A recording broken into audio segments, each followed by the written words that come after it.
Hello students, how are you? I hope guys you all are fine. बच्चों, आप सभी को पता है हमारी जितने भी लास्ट क्लासेस हुई हैं उन लास्ट क्लासेस के अंदर हमने कंप्यूटर बेसिक्स से रिलेटेड जो टॉपिक थे, लाइक कंप्यूटर सिस्टम क्या है, हार्डवेयर सॉफ्टवेयर क्या होते हैं, कंप्यूटर कितनी तरीके से बटा हुआ है यानी उसका क्लासिफिकेशन क्या था, या फिर कंप्यूटर के अंदर प्रोसेसर, मदरबोर्ड, मेमोरी यूनिट क्या है, इन सब चीज़ों के बारे में हमने डिस्कस कर लिया था। आज से हम हमारी बुक से रिलेटेड जो टॉपिक है, यानी हमारे बुक के अंदर एक प्रोग्रामिंग लैंग्वेज दी हुई है सी लैंग्वेज, और XML भी दिया हुआ है जो वेब डेवलपमेंट के लिए काम आती लैंग्वेज, HTML का जो पार्ट है, उन प्रोग्रामिंग लैंग्वेजेस के बारे में आज ओवरव्यू लेंगे। हम समझेंगे कि IP में या कंप्यूटर साइंस के अंदर प्रोग्रामिंग लैंग्वेज क्या होती है। तो 11th कॉमर्स और आर्ट्स की कॉमन क्लास हो रही है, तो उसके अंदर इंफॉर्मेशन टेक्नोलॉजी एंड प्रोग्रामिंग का हमारा फर्स्ट जो पार्ट है, उस बुक के अंदर हम प्रोग्रामिंग लैंग्वेजेस का ओवरव्यू समझेंगे। आज हम समझेंगे एक्चुअल में प्रोग्रामिंग लैंग्वेज क्या होती है। देखो, प्रोग्रामिंग लैंग्वेज से समझने से पहले आपको समझना होगा कि एक्चुअल में प्रोग्राम क्या होता है। देखिए, मैंने आपको बेसिक्स क्लास के अंदर पढ़ाया था कि सॉफ्टवेयर क्या है। जब बेसिक्स हमारी क्लास हुई थी तो मैंने आपको बताया था सॉफ्टवेयर क्या है, और मैंने आपको कहा था कि कंप्यूटर का जो इंटेंजिबल पार्ट है जिसे हम छू नहीं सकते हैं, वो क्या है, हमारा सॉफ्टवेयर है। कहने का मतलब है सॉफ्टवेयर एक ऐसी चीज़ है जो फिजिकल फॉर्म में अवेलेबल नहीं है, उसके पीछे कुछ ना कुछ कोड लिखा हुआ है, और वो कोड ने ही हमारे लिए एक सॉफ्टवेयर प्रिपेयर किया है। तो वो जो कोड लिखा गया है, वो कोड किसी ना किसी प्रोग्रामिंग लैंग्वेज के अंदर लिखा गया है, और आज हम वही समझेंगे कि एक्चुअल में प्रोग्रामिंग लैंग्वेज क्या है, प्रोग्राम क्या है, प्रोग्रामर कौन होते हैं। क्लियर बेटा? ध्यान दीजिएगा बेटा। एक सॉफ्टवेयर क्या होता है? एक सॉफ्टवेयर कलेक्शन और सेट ऑफ प्रोग्राम होता है, यानी बहुत सारे प्रोग्राम जो किसी प्रोग्रामिंग लैंग्वेज में लिखे हुए हैं उनका सेट बनाते हैं, तो आपका क्या बनता है? एक सॉफ्टवेयर बनता है। हम एक बात करते हैं, आप सभी व्हाट्सएप यूज करते हैं, मेरा जो वीडियो आप तक पहुंचा है वो भी व्हाट्सएप के थ्रू पहुंचा है। अगर हम व्हाट्सएप की बात करें तो हम व्हाट्सएप के अंदर बहुत सारी एक्टिविटीज हैं, बहुत सारे ऑपरेशन हैं जिन्हें परफॉर्म करते हैं। जैसे हम किसी से भी चैटिंग कर सकते हैं, हम किसी को वीडियो कॉल या ऑडियो कॉल कर सकते हैं, हम फाइल्स को इधर से उधर शेयर्स कर सकते हैं, हम DP लगा सकते हैं, हम स्टेटस लगा सकते हैं, और भी मैनी मोर बहुत सारे काम हैं जो हम व्हाट्सएप के ऊपर कर सकते हैं। तो यानी व्हाट्सएप के अंदर एक प्रोग्राम है वो चैटिंग का है, एक प्रोग्राम है जो वीडियो कॉलिंग का है, एक प्रोग्राम है जो ऑडियो कॉलिंग का है, एक प्रोग्राम शेयर के लिए है, एक प्रोग्राम DP के लिए है, एक प्रोग्राम आपके स्टेटस के लिए, और बहुत कामों के लिए अलग अलग प्रोग्राम बने हुए हैं। तो कहने का मतलब है व्हाट्सएप खुद एक एप्लीकेशन है, एक एप्लीकेशन सॉफ्टवेयर है, मगर वो किन से मिलके बनी है? वो नंबर ऑफ प्रोग्राम के कलेक्शन से मिलके बनी है, नंबर ऑफ प्रोग्राम के कलेक्शन से मिलके बनी है, उससे हम क्या कह रहे हैं? सॉफ्टवेयर कह रहे हैं। तो ऐसे सॉफ्टवेयर क्या है? कलेक्शन और सेट ऑफ प्रोग्राम थे। तो व्हाट्सएप का मैंने आपको एग्जांपल बताया, क्योंकि आप व्हाट्सएप में इतने सारे ऑपरेशन परफॉर्म करते हो, तो हर ऑपरेशन के लिए एक अलग अलग प्रोग्राम लिखा गया होगा, और उन प्रोग्रामों को मिला के क्या बनाया गया होगा? व्हाट्सएप बनाया गया होगा। तो आप कोई भी software like VLC media player काम में ले रहे हो, या और भी कोई सॉफ्टवेयर है जो आप अपने कंप्यूटर सिस्टम में काम में ले रहे हो, तो वो सबके सब किससे मिलके बने हैं? बहुत सारे प्रोग्राम से मिलके बने हैं। तो प्रोग्राम क्या होता है? सॉफ्टवेयर समझ आया कि सॉफ्टवेयर क्या है? कलेक्शन ऑफ प्रोग्राम, बहुत सारे प्रोग्राम मिले तो सॉफ्टवेयर बना। अब एक्चुअल में प्रोग्राम क्या है? प्रोग्राम सेट ऑफ इंस्ट्रक्शंस है, यानी जब बहुत सारे इंस्ट्रक्शंस यूं लिखे गए एक के बाद एक के बाद एक के बाद एक के बाद एक, तो इन इंस्ट्रक्शंस से मिलके जो बना उससे ही हम क्या कहेंगे? प्रोग्राम कहेंगे। क्या कहेंगे बेटा? प्रोग्राम कहेंगे। अब क्या है? अब ये जो प्रोग्राम है ना, ये प्रोग्राम किसी ना किसी प्रोग्रामिंग लैंग्वेज में लिखे जाते हैं। ये प्रोग्राम किसी ना किसी प्रोग्रामिंग लैंग्वेज में लिखे जाते हैं। जैसे फॉर एग्जांपल, अगर आप सॉफ्टवेयर बना रहे हो तो उसके लिए प्रोग्रामिंग लैंग्वेजेस अलग हैं। आप कोई एप्लीकेशन बना रहे हैं, एंड्रॉयड की कोई एप्लीकेशन बना रहे हैं, तो उसके लिए प्रोग्रामिंग लैंग्वेजेस अलग हैं। आप कोई वेबसाइट बना रहे हैं, वेब डेवलपमेंट में अपना कैरियर बना रहे हैं, तो वेब डेवलपमेंट और वेबसाइट के लिए कुछ अलग प्रोग्रामिंग लैंग्वेजेस हैं। तो बात को ढंग से समझना है। सॉफ्टवेयर कलेक्शन ऑफ प्रोग्राम था, प्रोग्राम सेट ऑफ इंस्ट्रक्शन था।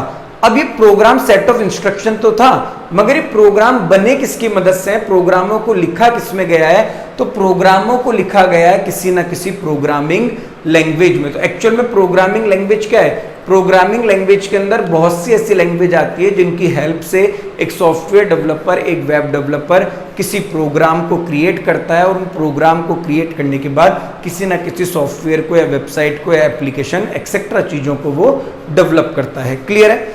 अभी जो प्रोग्राम लिखता है वो कौन है, प्रोग्राम जो लिखता है उसे हम कहते हैं प्रोग्रामर। क्या कहते हैं बेटा, प्रोग्रामर। प्रोग्रामर कोडिंग करता है, कोडिंग करने के बाद वो इंस्ट्रक्शन लिखता है, इंस्ट्रक्शन लिखते ही प्रोग्राम बनता है। क्लियर है। ये प्रोग्राम किसी ना किसी प्रोग्रामिंग लैंग्वेज में बना हुआ है। अब वो प्रोग्रामिंग लैंग्वेज का जो सिलेक्शन है वो आपके ऑब्जेक्टिव के अकॉर्डिंग होगा। ऑब्जेक्टिव की अगर बात करें तो प्रोग्रामिंग लैंग्वेज का जो सिलेक्शन है वो आपके ऑब्जेक्टिव के अकॉर्डिंग होगा। फॉर एग्जांपल आपका ऑब्जेक्टिव वेबसाइट बनाना है तो आप वेब डेवलपमेंट की जो लैंग्वेजेस हैं उनके आप यूज करोगे। अगर आपका एम या ऑब्जेक्टिव किसी सॉफ्टवेयर को बनाना है तो सॉफ्टवेयर डेवलपमेंट के लिए जो लैंग्वेजेस काम आ रही है आप उनको काम में लोगे। अगर आपका इंटेंशन है किसी एप्लीकेशन को बनाना तो एप्लीकेशन डेवलपमेंट के लिए जो लैंग्वेजेस काम आ रही है आप उनको यूज में लोगे। समझ आ रही बात। तो नंबर ऑफ प्रोग्रामिंग लैंग्वेजेस होती हैं जिनकी मदद से प्रोग्राम बनते हैं। क्लियर है। प्रोग्राम बनते हैं फिर मिलते हैं तो एक सॉफ्टवेयर आपका क्रिएट होता है। देखो बेटा, कंप्यूटर के हमेशा मशीन लैंग्वेज समझ आती है। कंप्यूटर को कौन सी लैंग्वेज समझ आती है, कंप्यूटर को हमेशा मशीन लैंग्वेज समझ आती है, यानी 0 और 1 में, यानी जो बाइनरी डिजिट में लैंग्वेज होती है वही कंप्यूटर को समझ आती है। तो उस मशीन लैंग्वेज के अकॉर्डिंग क्या है, बहुत सारी प्रोग्रामिंग लैंग्वेजेस बनी हुई है जो कहीं ना कहीं क्या करती है, एक डेवलपर को, एक प्रोग्रामर को हेल्प करती है ताकि उसका जो ऑब्जेक्टिव है, वो जो उसका एम है, वो उस एम को क्या कर पाए, पूरा कर पाए और उस एम को अचीव कर पाए। लेट अज्यूम फॉर एग्जांपल एक कंपनी है, एक कंपनी है जिसका नाम है XYZ। एक कंपनी को अपना एक सॉफ्टवेयर बनाना है, बिलिंग सॉफ्टवेयर। क्या बनाना है, अपना बिलिंग सॉफ्टवेयर। ये कहने का मतलब है जब कंपनी अपना प्रोडक्ट बेचती है तो उसका प्रोडक्ट बिकता है तो उसका बिल कटता है, तो बिल उसके किसी सॉफ्टवेयर के थ्रू कटे जिसमें सब कुछ चीजें पहले से इनबिल्ट हो, ज्यादा हैंडमेड मेहनत करने की जरूरत ना हो। तो XYZ जो कंपनी है जिसे अपना एक बिलिंग सॉफ्टवेयर चाहिए, वो एक दूसरी कंपनी है जिसका नाम है ABC सॉफ्टवेयर। क्या नाम है, ABC सॉफ्टवेयर। उससे अपना ये टेंडर देगी। ABC सॉफ्टवेयर के पास बहुत सारे इंजीनियर होंगे जिन इंजीनियर्स को इन प्रोग्रामिंग लैंग्वेजेस की नॉलेज होगी। इन प्रोग्रामिंग लैंग्वेजेस की नॉलेज के बाद इंजीनियर XYZ कंपनी के लिए एक बिलिंग सॉफ्टवेयर बनाएंगे, अलग अलग तरीके का कोड करके, जो एक फिजिकल फॉर्म में नहीं होगा, एक इंटेंजिबल फॉर्म में होगा, जिससे हम क्या कहेंगे, सॉफ्टवेयर कहेंगे। तो कहने का मतलब क्या है, सॉफ्टवेयर, वेबसाइट या आपकी एप्लीकेशन, जितनी भी चीजें हैं वो सब किस में बनी है, किसी ना किसी प्रोग्रामिंग लैंग्वेज में बनी है। उन्हें किसी ना किसी प्रोग्रामर ने या किसी ना किसी डेवलपर ने उन्हें डेवलप किया है अलग अलग तरीके का कोड लिख के, और वो सॉफ्टवेयर और वो एप्लीकेशन कलेक्शन ऑफ प्रोग्राम्स है। अब बेटा ये प्रोग्रामिंग लैंग्वेजेस बहुत तरीके की है अगर देखी जाए तो। फॉर एग्जांपल मैं कुछ आपको नाम बताता हूं, जैसे एक लैंग्वेज इसका नाम C है, एक का नाम C++ है, एक का नाम C# है, एक लैंग्वेज है जिसे हम जावा कहते हैं, एक लैंग्वेज है जो .NET है, एक लैंग्वेज है जो आपकी PHP है, एक आपकी जावा स्क्रिप्ट आती है, पाइथन लैंग्वेज आती है, अभी सबसे ज़्यादा बाजार के अंदर चल रही है पाइथन, रूबी एक लैंग्वेज है, कोबोल एक लैंग्वेज है। समझ आ रही बात बेटा, एक्सेट्रा मैनी मोर, मतलब बहुत सारी लैंग्वेजेस हैं हमारे कंप्यूटर के अंदर, हमारे कंप्यूटर सिस्टम के अंदर, जिनको पढ़ के, जिनकी नॉलेज लेके आप एक वेब डेवलपर, आप एक एप्लीकेशन डेवलपर, एक सॉफ्टवेयर डेवलपर बन सकते हो, इवन आप ग्राफिक डिजाइनर तक बन सकते हो। मगर उसके लिए आपको इन सब प्रोग्रामिंग लैंग्वेजेस को पढ़ना पड़ेगा। जैसे होता है ना, जैसे फॉर एग्जांपल हमारे वर्ल्ड में काफ़ी कंट्रीज है और काफ़ी कंट्रीज के अंदर अलग अलग लैंग्वेज चलती है। जैसे जापान के अंदर जापानीज़ है, चाइना में चाइनीज़ है, अगर आप फ्रांस जाओगे तो वहाँ पे फ्रेंच लैंग्वेज चलती है। समझ आ रही बात। तो कहीं ना कहीं हर एक नेशन की एक अलग अलग लैंग्वेज है। तो वैसा ही कंप्यूटर के अंदर आपको जो भी टास्क दिया है, आपको जो भी चीज़ डेवलप करनी है, चाहे वेबसाइट डेवलप करनी है, चाहे सॉफ्टवेयर, चाहे एप्लीकेशन, उसके लिए क्या बनी हुई है, ये प्रोग्रामिंग लैंग्वेजेस बनी हुई है। C++, C#, जावा, .NET, PHP, आपका Python, Ruby, COBOL, HTML, DHTML, XML, SQL, MySQL, मतलब नंबर ऑफ लैंग्वेजेस हैं जिनको आप काम में लेके एक सॉफ्टवेयर, एक प्रोग्राम, एक वेबसाइट को डेवलप कर सकते हो, एक एप्लीकेशन को बना सकते हो। तो अब जो हम हमारे सिलेबस में कंटिन्यू आगे पढ़ने वाले हैं वो सब हम यही पढ़ेंगे कि एक्चुअल में प्रोग्रामिंग लैंग्वेज होती क्या है। और बेटा हमारे सिलेबस की अगर बात की जाए तो हमारे सिलेबस में अभी सी लैंग्वेज और C++ के बारे में आपको बताया जाएगा कि एक्चुअल में C लैंग्वेज है क्या, किसने बनाई है, और उसमें आपको कोड करना सिखाया जाएगा। जब आप 12th में जाओगे तो आपकी लैंग्वेज C++ में हो जाएगी। एडवांस लेवल पे आप वहाँ पे C++ के बारे में जानोगे कि C++ लैंग्वेज क्या है, उसमें कैसे कोड किया जाता है, कैसे अपने गोल को अचीव किया जाता है। तो बहुत सी लैंग्वेजेस हैं। हाँ, ये C, जावा, .NET ये भी हमारे सिलेबस में नहीं है। हो सकता है NCERT इंप्लीमेंट हो रहा है हमारे यहाँ पे, अभी बुक्स नहीं आई है, तो पाइथन हमारे कोर्स में आ जाए। और अभी ट्रेंडिंग में सबसे ज्यादा जो यूज आने वाली प्रोग्रामिंग लैंग्वेज है, जो बहुत ज्यादा सॉफ्टवेयर डेवलपर, एप्लीकेशन डेवलपर काम में लेते हैं, वो है आपकी पाइथन। कौन सी लैंग्वेज है बेटा? आपकी पाइथन लैंग्वेज है। समझ आ रही बात? तो हमें बहुत कुछ पढ़ना है, छोटे छोटे प्रोग्राम्स बनाने हैं। 2 नंबर को जोड़ने से हम शुरुआत करेंगे फॉर एग्जांपल, और लंबे लंबे बड़े बड़े प्रोग्राम बनाएंगे ताकि आपको एक आइडिया हो सके कैसे एक सॉफ्टवेयर बनता है और कैसे क्या चीजें होती है। क्लियर है? तो प्रोग्रामिंग लैंग्वेजेस के बारे में जानेंगे, C++ के बारे में जानेंगे।